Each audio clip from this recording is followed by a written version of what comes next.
यूं तो देश में पहले से ही बेटी बचाओ बेटी पढ़ाओ अभियान चल रहा है, जिसे बीजेपी ने शुरू किया था। लेकिन अब कांग्रेस भी बेटी बचाओ अभियान शुरू करने जा रही है, जिसका मकसद है महिला अपराध के बढ़ते ग्राफ को कम करना। आखिर क्या है कांग्रेस का प्लान, देखिए इस रिपोर्ट में।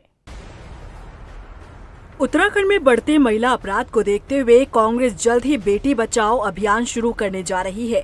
उत्तराखंड में महिला अपराधों में वृद्धि एक चिंताजनक मुद्दा है। नेशनल क्राइम रिकॉर्ड्स ब्यूरो यानी एनसीआरबी की 2023 की रिपोर्ट के मुताबिक उत्तराखंड हिमालय राज्यों में महिला और बच्चों के खिलाफ अपराधों में पहले स्थान पर है।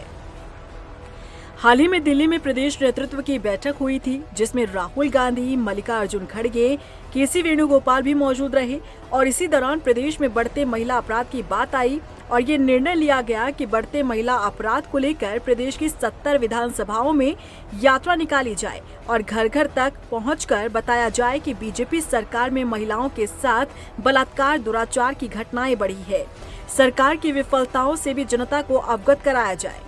देखिए, हम लोगों ने ये प्लान करा क्योंकि जब हम लोग पूरी लीडरशिप दिल्ली गई थी, राहुल जी, खड़गे जी और केसी वेणुगोपाल जी मीटिंग में थे, तो महिला अपराधों पे उत्तराखंड की बात आई और उसमें हम लोगों ने सोचा है कि पूरे 70 की 70 विधानसभाओं में जो पिछले 3 साल में और उससे पहले के 5 साल में महिला अपराध लगातार उत्तराखंड में बढ़ रहे हैं, उस पर एक यात्रा निकाली जाए। घर घर तक हम लोग पहुँचें और बताएं कि इस सरकार में महिलाओं के साथ, बेटियों के साथ जो बलात्कार, दुराचार की घटनाएं बढ़ी हैं वो कितनी बड़ी हैं और उसमें सरकार की जो नाकामी है, जो फेलियर्स है, उसके बारे में लोगों को बताएंगे। कांग्रेस की बेटी बचाओ अभियान पर बीजेपी नेता मथुरा जोशी ने तंज कसा है। उन्होंने कहा कि पहले कांग्रेस आपस की लड़ाई बंद कर ले, इसके बाद दूसरों से लड़ाई लड़े।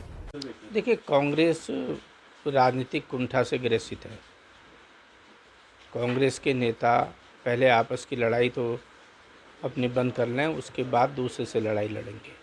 पहले अपने घर की लड़ाई बंद कर ले कांग्रेस, फिर दूसरी बात करेंगे। और जहाँ तक सवाल है भारतीय जनता पार्टी के नेताओं के ऊपर यौन शोषण के जो आरोप लगे हैं, उसमें कोई तथ्य नहीं है, आधारहीन बात है।